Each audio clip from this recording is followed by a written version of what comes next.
수도권의 감염 확산세가 여전한데요. 경기 고양시에서는 쇼핑몰 직원이 확진돼서 오늘도 아침부터 임시선별검사소에 대기줄이 길게 늘어섰습니다.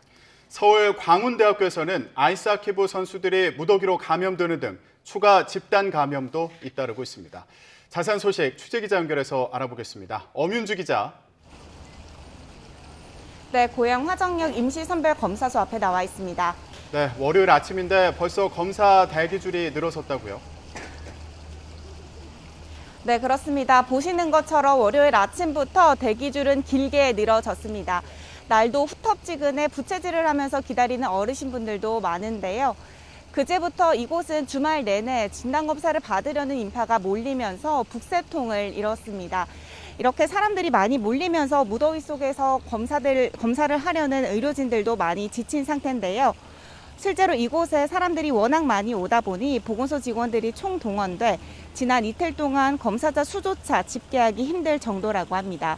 다만 평소보다 40에서 50% 정도 늘어난 수준이라고 전했습니다.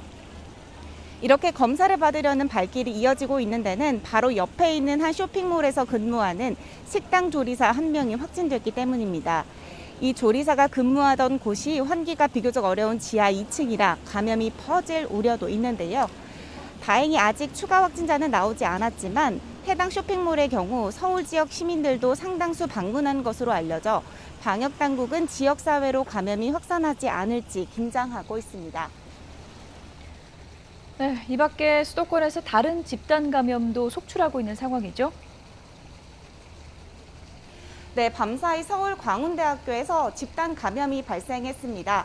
아이스하키 소속 학생 18명이 무더기로 감염됐고 4명은 대기 중입니다. 이들의 경우에는 지난 10일까지만 하더라도 음성 판정을 받았는데 지난 13일과 14일 강원도 강릉에서 연세대학교와 시합을 마친 뒤 함께 식사를 한 것으로 드러났습니다. 단체 합숙은 하지 않은 것으로 파악됐는데요. 아무래도 시합을 하면서 신체 접촉이 있을 수밖에 없기 때문에 노원구청은 곧바로 연세대 측에도 진단검사를 받아달라고 요청했습니다. 서대문구청 역시 연세대 아이스하키 동호회 관련 확진자가 있는지 확인 중에 있습니다. 지난 11일 종사자 한 명이 처음 확진 판정을 받은 서울 관악구 사우나 시설에서는 어제 오후 6시 기준으로 13명이 추가 확진돼 현재까지 누적 확진자는 112명으로 집계됐습니다.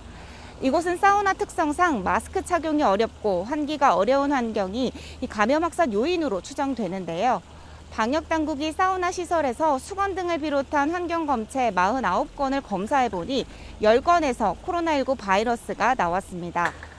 서울 동작구 종교시설에서도 2명이 추가돼 모두 38명이 확진됐고요. 경기도에선 사적 모임과 관련해 신규 확진 사례가 잇따랐습니다. 경기 용인시에선 지난 2일 지인 모임에 참석한 한 명이 확진된 이후 운동시설로도 이어져 모두 22명이 확진 판정을 받았습니다. 경기 광명 지인 모임과 성남 보드게임방에서는 각각 14명이 확진돼 격리치료에 들어갔습니다. 지금까지 고양 화정역 임시선별진료소 앞에서 YTN 엄윤주입니다.